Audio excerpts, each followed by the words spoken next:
अध्याय 7 त्रिभुज, इसकी परिभाषा आप लोग पहले से ही जानते हैं। ठीक, त्रिभुज के बारे में, विभिन्न प्रकार उसके बारे में जानते हैं। यहाँ पर हम सर्वांग सम त्रिभुज के बारे में पढ़ेंगे।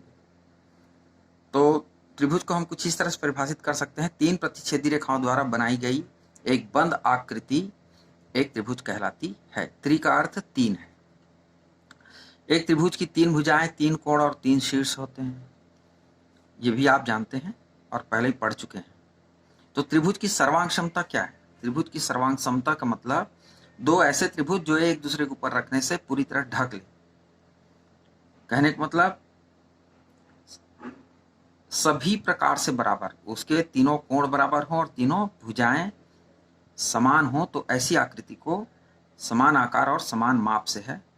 सर्वांग समता का अर्थ है सभी प्रकार से बराबर, अर्थात वे आकृतियां जिनके समान आकार और समान माप हैं।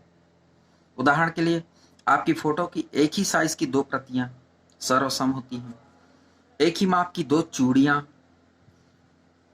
एक ही बैंक द्वारा जारी किए गए 2 एटीएम कार्ड, एक ही वर्ष ढले बने 2 1 रुपए के सिक्के में से एक को दूसरे पर रखने से वे एक दूसरे को पूर्णतः ढक लेते हैं। एक ही त्रिज्या के 2 वृत्त खींच लीजिए और उसको एक दूसरे पर रखिए, तो आप क्या देखेंगे? पूरी तरह एक दूसरे को ढक लेते हैं। तो ऐसी आकृतियों को हम सर्वांग सम आकृति कहते हैं। एक ही माप, अब हम ज्यामिति में आए तो एक ही माप की भुजाओं वाले 2 वर्गों को खींचकर और फिर एक दूसरे के ऊपर रखने से आप क्या देखते हैं? इस तरह 2 समबाहु त्रिभुज, ऐसा त्रिभुज जिसकी तीनों भुजाएं बराबर हो, 2 समान भुजा वाले त्रिभुज बना लीजिए, एक दूसरे पर रखेंगे तो आप क्या पाएंगे?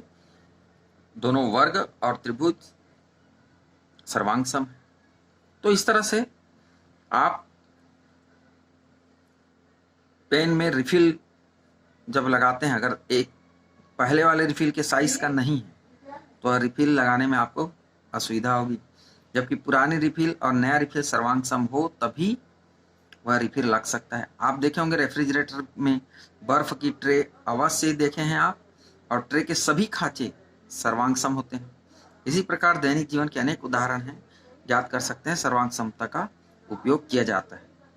इस तरह 2 वर्ग दे रखे हैं, ABCD और EFG, सर्वांग क्षमता को इस तरह से प्रदर्शित करते हैं। 2 सीधी रेखा खींचते हैं और उस पर S की आकृति का इस तरह से बना देते हैं। और त्रिभुज यहाँ पर दिख रहा है, दोनों त्रिभुज ABC और DEF सर्वांग सम है। ये भी 3 सेंटीमीटर, ये भी 3 सेंटीमीटर, ये भी 3 सेंटीमीटर, इसके सभी भुजाएं भी DF के 3 सेंटीमीटर। तो इस तरह से आप सर्वांग सम त्रिभुज के बारे में जानकारी ले सकते हैं। अब सर्वांग समता के जो नियम है, कुछ नियम है उसे हम बताना चाहेंगे। सर्वांग समता के कौन कौन से नियम हैं?